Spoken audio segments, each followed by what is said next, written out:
میری بیوہ بہن نے میری طرف ایک خاکی لفافہ بڑھایا اور کہنے لگی زمان یہ تمہارے لیے ہے۔ میں بڑا حیران ہوا کیونکہ آج کل ہمارے گھر کے حالات بہت زیادہ خراب تھے۔ ہمیں تو 2 وقت کی روٹی بھی نصیب نہیں ہوتی تھی۔ کل رات بھی صرف میری بہن کے 5 سالہ بیٹے اسد کو ہی کھانا ملا۔ ہم نے تو فاقہ ہی کاٹا تھا۔ ایسے میں میرے لیے تحفہ حیران کن تھا۔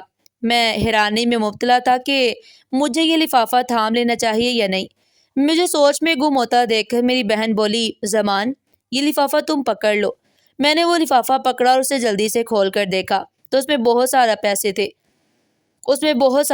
تھے۔ میں بولا باجی یہ کیا ہے؟ میری بہن کہنے لگی زمان یہ پیسے میں نے اپنے سونے کے زیورات بیچ کر حاصل کیے ہیں۔ یہ پورے 6 لاکھ روپے ہیں۔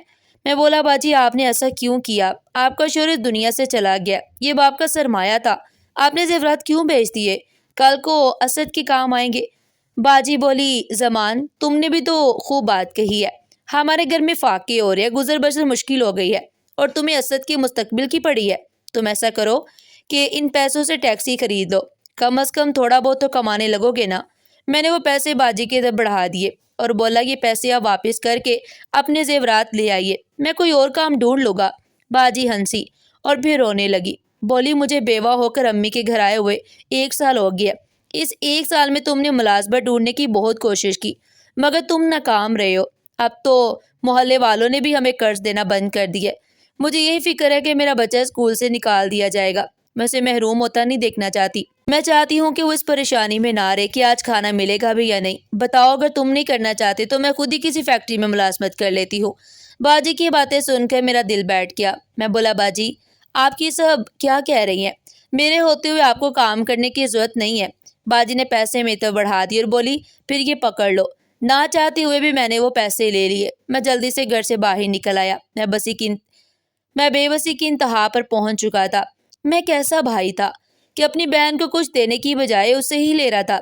میں ساری رات گھر نہیں لوٹا، سڑک کنارے بیٹھا روتا رہا اس امید پر کہ شاید میرے دل کا بوجھ کچھ کم ہو جائے، مگر ہر گزرتے پل کے ساتھ میں مزید اور اداس ہوتا گیا۔ صبح گھر واپس آیا تو میری باجی فکر مندی کے انداز میں میرے سامنے آ کر کھڑی ہو گئی اور کہنے لگی زمان تم رات بھر کہاں رہے ہو؟ میں نے بہانہ بنا دیا کہ میں دوستوں کے ساتھ مل کر مشورہ کر رہا تھا کہ ان پیسوں کو کس کام پر لگانا چاہیے۔ باجی کہنے لگی تم اس بات کی فکر مت کرو، میں نے سارا بندوبست کیا ہوا ہے۔ آج تم پڑوسن شکیلا کے شوہر کے ساتھ جانا، وہ تمہیں ٹیکسی دلوا دے گا۔ میں نے ہاں میں سر ہلا دی اور پھر 11 بجے گھر سے نکل گیا۔ باجی شکیلا کے شوہر شبیر نے مجھے کچھ پیسوں میں ایک سیکنڈ ہینڈ ٹیکسی دلوا دی۔ یہ ٹیکسی دیکھنے میں کافی اچھی تھی۔ میں بہت خوش ہو گیا کہ اب سواریاں دھڑا دھڑ میری گاڑی میں سوار ہو کر آئیں گی اور میرے گھر کے حالات بھی اچھے ہو جائیں گے۔ شبیر مجھے اڈے پر چھوڑ آیا جہاں سے لوگ ٹیکسی بک کرواتے تھے۔ جانے سے پہلے شبیر نے میرے کندھے پر ہاتھ رکھا اور بولا اچھا یار اب میں چلتا ہوں، آگے قسمت یا نصیب۔ اس کی بات سن کر میں حیران ہو گیا کیونکہ اب تو سب کچھ میرے ہی ہاتھ میں تھا۔ مجھے یقین تھا کہ بہت جلدی میری کمائی شروع ہو جائے گی۔ میں سواری کے انتظار میں کھڑا جب ایک بڑا سا توند والا سیاہ مرد میرے روبرو آ کھڑا ہوا۔ کہنے لگا برخرودار یہاں پر نہیں لگتے ہو؟ میں نے جلدی سے سر ہاں میں ہلا دیا اور بولا جی آج میں پہلے ہی دن کام پر آیا ہوں، لیکن آپ ہرگز فکر نہ کریں، میں گاڑی چلانے میں مہارت رکھتا ہوں۔ اس آدمی کے ماتھے پر بل پڑ گئے۔ کہنے لگا تم نئے ہو اس لیے تمہاری گاڑی کو نقصان نہیں پہنچاتا، یہ میرا اڈا ہے، یہاں پر تو پرندہ بھی میری اجازت کے بغیر پڑ نہیں مار سکتا، یا تو تم مجھے بتا دو یا پھر یہاں سے 9 2 11 ہو جاؤ۔ میں اس کی بات سن کر حیران ہو گیا اور فوراً سے بولا بھائی صاحب میرے پاس تو گھر کی دال روٹی چلانے کے لیے بھی پیسے نہیں ہیں، یہ گاڑی بھی بہن کے زیورات بیچ کر خریدی ہے اور آپ مجھ سے بتے کی توقع کر رہے ہیں، مجھ پر احسان کریں اور مجھے یہاں پر گاڑی کھڑی کرنے کی اجازت دے دے۔ اس آدمی نے مجھے غصے سے دیکھا اور کہنے لگا پیسے نہیں ہیں تو یہاں کھڑے ہونے کی بھی اجازت نہیں ہے، اور اگر تم اپنی خیر چاہتے ہو تو یہاں سے جلدی سے رفع دفع ہو جاؤ، تمہاری گاڑی کا میں وہ حشر کروں گا کہ عمر بھر ہوتے پھرو گے۔ وہ شخص شکل سے ہی سخت قسم کا لگتا تھا۔ مجھے امید تھی کہ میری کوئی بات، میری کوئی مجبوری اس کے دل پر اثر کرنے والی نہیں تھی، اسے میں نے فوراً مجبور ہو کر اپنی گاڑی سٹارٹ کی اور وہاں سے نکل پڑا۔ اب میں سڑک کنارے جا کر کھڑا ہو گیا اس امید پر کہ شاید مجھے وہاں کوئی سواری مل جائے، مگر صبح سے شام ہو گئی، مجھے کوئی سواری نہیں ملی۔ اب میرا دل گھبرانے لگا کہ خالی ہاتھ گھر کیسے واپس جاؤں گا۔ میں اس علاقے میں سڑکوں پر گاڑی یہاں وہاں بھگانے لگا کہ شاید کسی سواری کی نظر مجھ پر پڑ جائے، مگر میں ناکام رہا اور رات کے 11 بجے میں خالی ہاتھ ہی گھر واپس لوٹ آیا۔ میری بہن نے مجھے دیکھا تو خوشی سے میرے پاس بھاگ کر چلی آئی، کہنے لگی زمان آج کتنے پیسے جمع کر کے آئے ہو؟ میرے کندھے ڈھلک گئے۔ میں بولا باجی آج تو کمائی نہیں ہوئی، کوئی گاہک کوئی سواری اتنی جلدی نہیں ملتی۔ باجی نے میرے سر پر ہاتھ رکھا اور کہنے لگی کوئی بات نہیں، اللہ مالک ہے، جس نے ہمیں گاڑی خریدنے کی توفیق دی ہے وہی آگے ہماری مدد بھی کرے گا۔ میں مسکرا دیا تھا۔ کمرے میں جانے لگا تو باجی نے کہا آ جاؤ آ کر کھانا کھا لو۔ میں بولا باجی گھر میں کچھ کھانے کے لیے نہیں تو آج کھانا کیسے بن گیا؟ باجی مسکرا کر کہنے لگی محلے میں دیکھ بٹ رہی تھی، انہوں نے ہی چاول بیچے ہیں، ہم نے تو پیٹ بھر کے کھا لی اور تمہارے لیے بھی رکھے ہیں۔ یہ بات سن کر میں لبوں پر مسکراہٹ ٹھہر گئی۔ میں سارے دن کا بھوکا پیاسا اس لیے کھانے کا ذکر سن کر خوش ہو گیا۔ میں نے جی بھر کر کھانا کھایا۔ اسی رات کو میں پرسکون سویا تھا۔ صبح اٹھ کر پھر سے میں سواری کی تلاش میں سڑکوں پر مارا مارا پھرتا رہا۔ مجھے تو اس بات کا بھی علم نہیں تھا کہ ٹیکسی ہونے کے باوجود بھی سواری ملنا اتنا مشکل کام ہے۔ دوسرے دن بھی میں خالی ہاتھ گھر لوٹ آیا اور پھر یہ سلسلہ چل نکلا۔ پورے 7 دن میں ایسے ہی گھر سے نکلتا اور خالی ہاتھ لوٹ آتا۔ اب تو باجی بھی پریشان رہنے لگی تھی۔ انہیں یہی لگا تھا کہ جیسے ہی ٹیکسی خریدی جائے گی سب کچھ ٹھیک ہو جائے گا، مگر اب کچھ بھی ٹھیک ہوتا ہوا نظر نہیں آ رہا تھا۔ یوں ہی دن گزرتے گئے۔ میں اپنی ٹیکسی لے کر کھڑا ہو گیا کہ شاید مجھے کوئی سواری مل جائے۔ تب میرے سامنے ایک مرد آ گیا۔ وہ کہنے لگا کہ مجھے میرے گھر تک چھوڑاؤ۔ میں نے حامی بھر لی تو وہ میری گاڑی میں سوار ہو گیا تھا۔ میں مسکرا کر بولا آپ میری ٹیکسی کے پہلے سوار ہیں۔ وہ آدمی ہنس دیا اور بولا کہ آج ہی ٹیکسی چلانا شروع کی ہے تم نے؟ تو میں نے نفی میں سر ہلا دیا اور بولا کہ پچھلے 10 دنوں سے سواری کی تلاش میں مارا مارا پھر رہا ہوں، لیکن اب تک ناکام رہا ہوں۔ تو وہ آدمی کہنے لگا کہ یوں سڑکوں پر پھرتے رہو گے تو سواری نہیں ملے گی، تمہیں کسی اڈے پر کھڑا ہونا چاہیے۔ میری آنکھوں میں آنسو آ گئے۔ میں بولا اڈے پر کھڑے ہونے کی اجازت نہیں ہے۔ تو وہ کہنے لگا کہ میں بھی ایک اڈے کا مالک ہوں، میں تمہیں وہاں جگہ دلوا دیتا ہوں۔ میں نے جلدی سے کہا کہ میں بتا دینے کی اہلیت نہیں رکھتا، میرے پاس تو بالکل بھی پیسے نہیں ہیں۔ تو وہ آدمی مسکرا کر کہنے لگا کہ تم نے کبھی نیکی کا لفظ سنا ہے؟ میں نے ہکا بکا ہو کر اس کی جانب دیکھا تو وہ کہنے لگا کہ میں تمہارے ساتھ نیکی کر رہا ہوں، مجھے امید ہے کہ اللہ مجھے مزید نوازے گا اور تم بھی میرے لیے دعا کرنا۔ میں بہت خوش ہو گیا تھا۔ پھر اس آدمی نے مجھے اپنے اڈے کا پتہ سمجھایا تو میں اس کے ساتھ وہیں پہنچ گیا۔ اس اللہ کے نیک بندے نے مجھے اپنے اڈے پر گاڑی کھڑی کرنے کی اجازت دے دی اور پھر میری توقع سے بھی بڑھ کر میری آمدنی ہونے لگی۔ میں شام کو پیسوں سے بڑی مٹھی کے ساتھ گھر واپس لوٹتا۔ میں نے وہ پیسے باجی کے ہاتھ پر رکھ دیے۔ باجی بے انتہا خوش ہو گئی تھی۔ انہوں نے آگے بڑھ کر میرے سر پر بوسہ دیا اور کہنے لگی مجھے یقین تھا اللہ ایک نہ ایک دن ہمارے دن پھیر دے گا، آج تم کما کر لائے ہو تو امید ہے آگے بھی سب کچھ اچھا ہی ہوگا۔ میں بہت خوش اور مطمئن تھا۔ اب تو جیسے ہماری زندگی ہی بدل کر رہ گئی۔ ہر روز مجھے دھڑا دھڑ سواریاں ملنے لگی اور خوب کمائی بھی ہونے لگی۔ میں نے چند ہی دنوں میں محلے داروں کے تمام قرض اتار دیے، اپنی بہن کے بیٹے اسد کو بھی بہترین اسکول میں اس کا ایڈمیشن کروا دیا۔ سب کچھ ٹھیک ہونے لگا۔ اب مجھے احساس ہونے لگا تھا کہ ایک انسان کی نیکی نے میری زندگی بدل کر رکھ دی ہے۔ میں نے بھی ٹھان لیا تھا کہ اگر مجھے اپنی زندگی میں کبھی کسی محتاج یا بے سہارا کی ضرورت نظر آئی تو میں ضرور اس کی مدد کروں گا، کیونکہ یہی نیکی اور حسن سلوک ہی جس کی وجہ سے یہ دنیا آج تک قائم و دائم ہے۔ خیر میں نے گھر میں راشن بھی ڈلوا دیا۔ ہر چیز کی ریل پھیل ہونے لگی۔ میں صبح کا گیا، رات 11 بجے گھر لوٹتا تھا۔ باجی فکر کیا کرتی تو وہ کہنے لگی زمان تم تھوڑا سا آرام بھی کر لیا کرو، یوں تو تم بیمار پڑ جاؤ گے، تھکن تو ہوتی ہوگی نا؟ تو میں ہنس کر نفی میں سر ہلا دیتا اور کہتا باجی پیسہ بہت طاقتور چیز ہے، میں نے اس کے بنا بھی زندگی گزار کر دیکھی ہے۔ وہ زندگی بہت بے رونق اور بہت پھیکی سی تھی، اور اب جب ہمارے پاس سب کچھ ہے تو مجھے محسوس ہوا ہے کہ پیسہ زندگی گزارنے کے لیے بہت ضروری ہے، مگر اس چیز کو حاصل کرنے کے لیے اگر میں تھوڑی بہت محنت کر لیتا ہوں تو اس میں کیا ہی حرج ہے۔ میں اپنی زندگی سے خوش اور مطمئن ہوں۔ باجی میری باتیں سن کر ہنس لیا کرتی۔ یوں اب گھر میں خوشیاں ہی خوشیاں تھی۔ ایک رات لائٹ چلی گئی تو ہم سب نیند سے جا کر بیٹھ گئے۔ میں نیند سے اٹھ کر بیٹھا تو میرا بانجا اسد بھی میرے پاس ہی آ بیٹھا۔ وہ کہنے لگا ماموں آپ اچھی خاصی کمائی کرنے لگے ہیں، تو آپ سے میری ایک التجا ہے کہ اب آپ تھوڑی سی گھر کی بھی مرمت کروا لے، گھر بھی ذرا ٹھیک کروا لے۔ میرا تو اس گھر میں دل بھی گھبراتا ہے۔ میرا ابا کا گھر بہت پیارا تھا۔ میں نے اسد کی بات سنی تو میرا دل دکھ سا گیا۔ اسد کے ابا کا گھر واقعی بہت زیادہ خوبصورت تھا، مگر جب اسد کے ابا کا انتقال ہوا تو ان دونوں ماں بیٹے کو گھر سے منحوس کہہ کر نکال دیا گیا، اور اب وہ ہمارے گھر میں رہ رہے تھے۔ ہمارا گھر پرانے وقت کا بنایا ہوا تھا، یہ آزادی سے پہلے کا گھر تھا۔ جب پاکستان آزاد ہوا تو یہ گھر میرے دادا کے حصے میں آیا۔ ان کے بعد یہ گھر میرے ابا کو ملا اور اب ہم سب اسی گھر میں رہ رہے تھے۔ میرے ابا نے اس گھر کی مرمت نہیں کروائی تھی کیونکہ گھر میں اتنے پیسے ہی نہیں تھے کہ ہم پیٹ بھر کر کھانا کھانے کے بعد کچھ بچا کر رکھ سکتے جس سے یہ گھر بھی ٹھیک ہو جاتا۔ میں نے اپنے بانجے کے سر پر ہاتھ رکھا اور بولا تم فکر نہ کرو، آہستہ آہستہ سب کچھ ٹھیک ہو جائے گا، لیکن بجلی کے لیے میں انتظام کر دوں گا، میں ایک UPS خرید لوں گا۔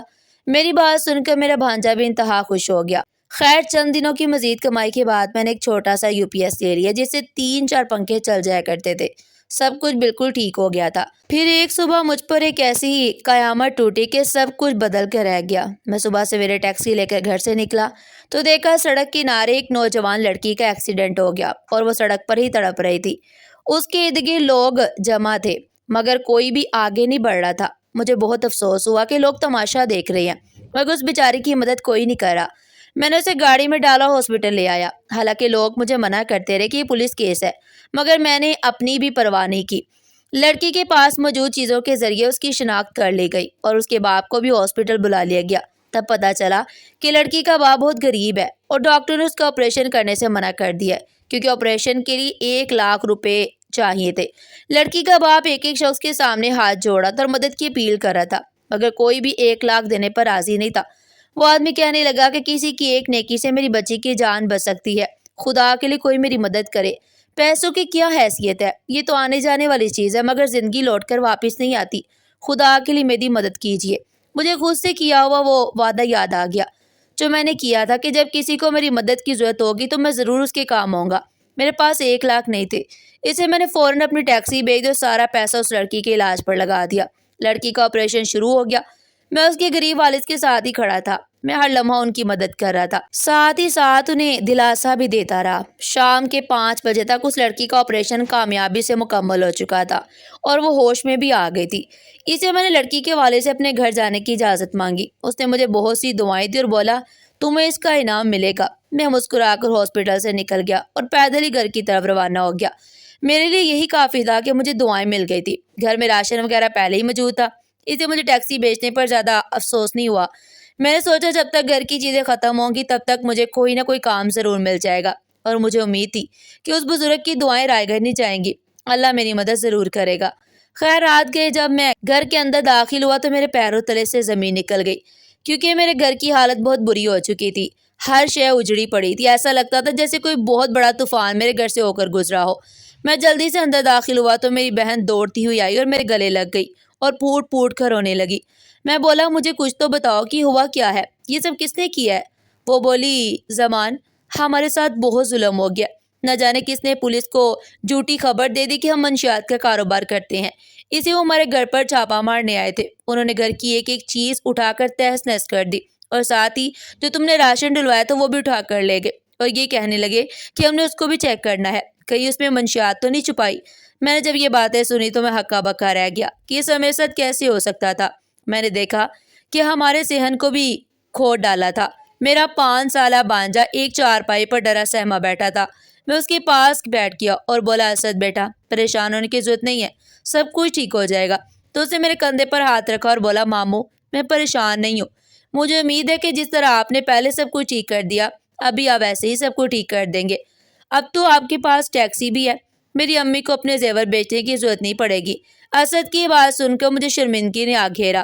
اس بچے کو کیا پتا تھا کہ میں تو ٹیکسی بھی بیچ آیا ہوں۔ سب کے چہرے اترے ہوئے تھے مگر پھر بھی انہیں امید تھی کہ زمان سب کچھ ٹھیک کر دے گا۔ اب تو میرے ہاتھ میں کچھ بھی نہیں تھا، مجھے تو امید بھی نہیں تھی کہ میرے ساتھ ایسا ہو سکتا ہے۔ میرے دماغ میں بابا جی کی دعائیں گھومنے لگی، انہوں نے مجھے دعائیں دی تھی، میں نے نیکی کی اور اس کا صلہ مجھے کیا ملا کہ جب میں گھر واپس آیا تو میرا گھر ہی اجڑا ہوا تھا۔ رات ایسے ہی گزر گئی، میں سب کو دلاسا دیتا رہا۔ صبح جب میں کام پر نہیں گیا تو باجی کہنے لگی زمان تم کام پر جاؤ، کماؤ گے نہیں تو ہم کھائیں گے کہاں سے؟ اب تو ہمارے گھر میں نہ دال ہے نہ آٹا، نہ ہی میں روٹی پکا سکتی ہوں۔ میں بولا باجی میری طبیعت ٹھیک نہیں ہے، ہم کسی محلے دار سے قرض لے لیں گے۔ تو باجی نے مجھے گھور کر دیکھا اور بولی یہی محلے دار حسد کا شکار ہو گئے تھے، تبھی انہوں نے پولیس میں ہماری شکایت کی، نہ وہ ہم پر جھوٹی تہمت لگاتے اور نہ ہی ہم پر یہ دن آتا۔ دیکھو تو زمین تک کھود گئے ہیں، کیا ہم نے صحن میں منشیات چھپا رکھی تھی؟ میں خاموش رہا۔ باجی کو ٹالنے کے لیے میں گھر سے باہر تو نکل گیا مگر کہاں سے کچھ کماتا۔ شام کو جب میں خالی ہاتھ لوٹا تو سب کے منہ لٹک گئے۔ میرا بانجا کہنے لگا ماموں مجھے بھوک سے میرا برا حال ہو رہا ہے، کچھ تو لے آئیں۔ میں فوراً باہر گیا اور محلے کی دکان سے کچھ سودا ادھار لے آیا۔ میں نے گھر میں رکھا تو باجی میرے پاس آ کر بیٹھ گئی اور کہنے لگی زمان مجھے لگ رہا ہے کہ کچھ نہ کچھ گڑبڑ ہے، تم بہت زیادہ پریشان دکھائی دے رہے ہو، مجھے بتاؤ تو ہوا کیا ہے تمہارے ساتھ؟ میں نے کہا باجی میں نے وہ ٹیکسی بیچ دی ہے۔ میری بہن ہکا بکا رہ گئی، بولی تم نے یہ کیا کیا؟ یہ کیا کہہ رہے ہو؟ ٹیکسی کیوں بیچ دی؟ تو میں نے انہیں ساری بات بتا دی کہ کس طرح ایک لڑکی موت کے منہ میں جا چکی تھی، اس کے علاج کے لیے پیسوں کی ضرورت تھی، اگر میں بندوبست نہ کرتا تو وہ لڑکی جان سے ہاتھ دھو بیٹھتی۔ باجی خاموشی سے میری طرف دیکھتی رہی، وہ کچھ کہنا چاہ رہی تھی مگر کہہ نہ سکی۔ پھر بولی تمہاری نیکی اب ہمارا پیٹ بھرے گی کیا؟ ساری زندگی تو بھوکے رہے، اب بعد میں 4 پیسے آئے تو تمہیں نیکی کا بخار چڑھ گیا۔ مجھے تو یہ بتاؤ کہ آج تک تمہارے ساتھ کسی نے نیکی کی تھی؟ تمہاری بہن نے اپنے زیور بیچے تب جا کر ہمارے گھر کے حالات ٹھیک ہوئے، اور تم نے وہ ٹیکسی ہی نیکی کی نظر کر دی۔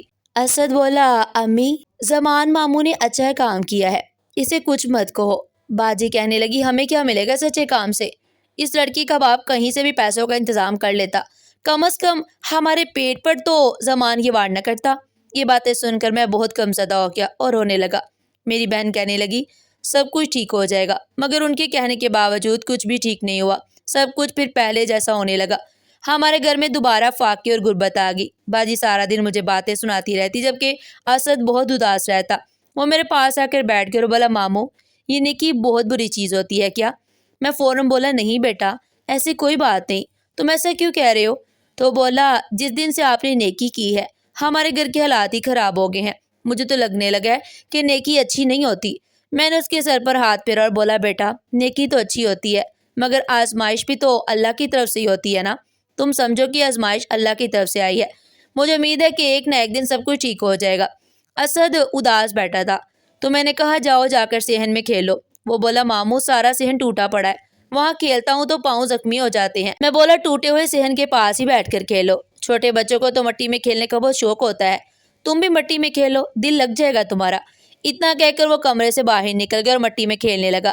جب میں بستر پر لیٹا سوچنے لگا تو خیال آیا کہ نیکی ہر انسان کے بس کی بات نہیں، مجھے کم از کم یہ تو سوچنا چاہیے تھا کہ گاڑی بیچ کر گزارا کیسے ہوگا۔ مگر پھر میری آنکھوں کے سامنے اس لڑکی کے والد کا چہرہ آ گیا، اس کے چہرے کی خوشی ناقابل بیاں تھی۔ تھوڑی دیر بعد اسد دوڑتا ہوا آیا اور کہنے لگا ماموں صحن میں کوئی چیز پڑی ہے۔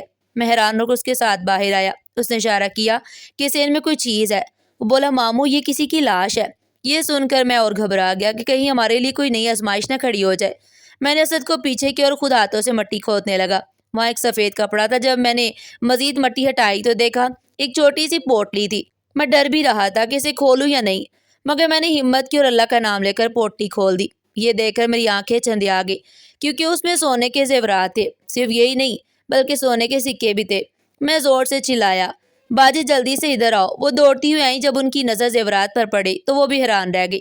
تحقیق سے پتہ چلا کہ یہ زیورات ان کے ہیں جو یہاں سے ہجرت کر کے چلے گئے تھے اور مدتوں سے یہیں دبے پڑے، شاید صدیوں یوں ہی گزر جاتی۔